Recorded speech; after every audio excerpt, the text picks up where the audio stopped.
गुरु जी का खालसा श्री वाहिगुरु जी की फतेह। जन्म साखी 10 गुरुओं की।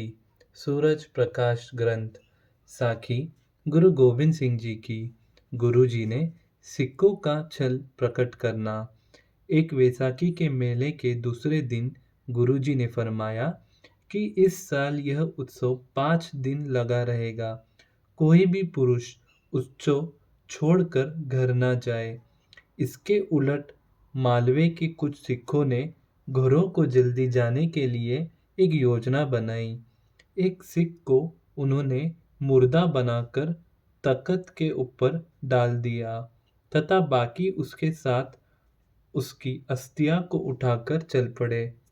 जब गुरु गोविंद सिंह जी को इस बात का पता चला तो उनके पूछने से सिखों ने कहा कि महाराज, एक हमारा साथी हुकुम सत्या हो गया है।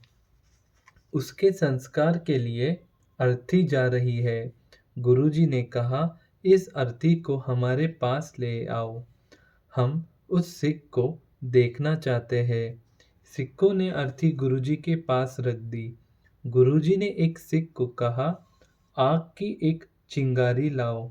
जब सिख चिंगारी ले आया तो गुरुजी ने हुक्म दिया कि इसको मुर्दे के नीचे रख दो।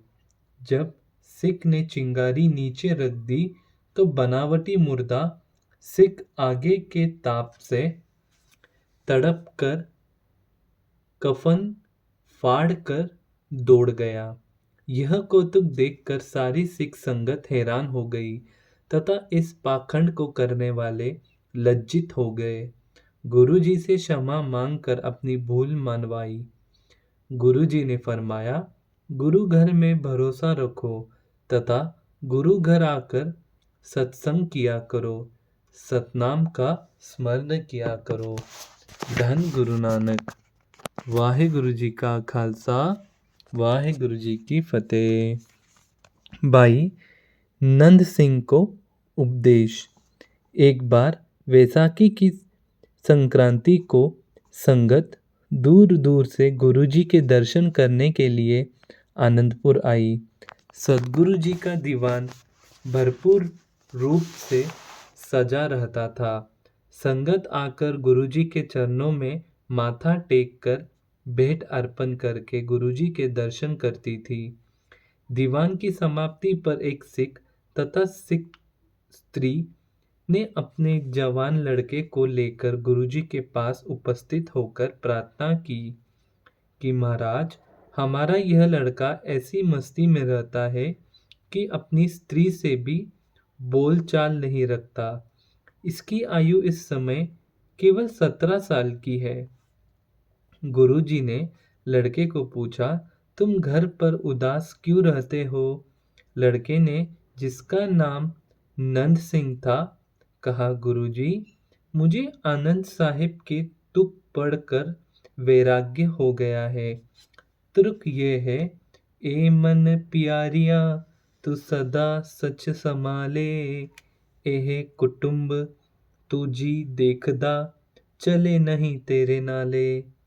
साथी तेरे चले नहीं तिसुन नाली, क्यों चित लाइए ऐसा कमु मुले न कीचे, जितु अंत पछताइए। मैंने इससे यह समझा है कि यह सारे संबंधी झूठे हैं। किसी ने भी अंतिम समय सहायक नहीं होना। इनसे मोह करना ठीक नहीं है। इसलिए मुझे खाना पीना कुछ अच्छा नहीं लगता। गुरुजी ने उसको वृत्त वैरागी तथा गृहस्थी के धर्म समझाए तथा कहा कि इन दोनों में से जिसका तुम पूरी तरह निर्वाह कर सकते हो उसको धारण कर लो। गृहस्थी का धर्म है कि घर आए अतिथि को प्रेम से भोजन तथा विश्राम कराना तथा धर्म के कर्म करना। परंतु यदि धर्म की कमाई तथा अतिथि की सेवा नहीं कर सकते हो तो फिर वैराग्य धारण कर लो। वैरागी का धर्म है कि लोभ, लालच तथा तृष्णा का ऐसा त्याग करना कि उसको कोई भी सांसारिक चीज इस मार्ग से हटा न सके। परंतु जो वैराग्य धारण करके फिर सांसारिक धंधों में लगा रहता है, उस जैसे और कोई दुर्भाग्यशाली नहीं होता। इन दोनों धर्मों के प्रथाएं कबीर जी कहते हैं, कबीर जो गृहस्थ करहित धर्मु करो नहीं, ता करो बैरागु। बैरागी बंधनु करे ताको बड़ो अभागु। कबीर भक्त जी बड़े भक्त हुए हैं जिन्होंने गृहस्थी मार्ग को सिद्ध करके दिखा दिया तथा गृहस्थी में वैराग्य भी चोटी का कर के बता दिया। गुरुजी के पास से यह निर्णय सुनकर भाई नंद सिंह ने हाथ जोड़कर कहा कि महाराज, अब मैं तुम्हारा वचन मानकर गृहस्थी धारण करना ही ठीक समझता हूँ। तदुपरांत भाई नंद सिंह ने अपनी स्त्री सहित गुरुजी के पास रहकर साथ संगत की सेवा में लगकर अपना जीवन सफल कर दिया। धन गुरु नानक। वाहे गुरु जी का खालसा, श्री वाहे गुरु जी की फतेह।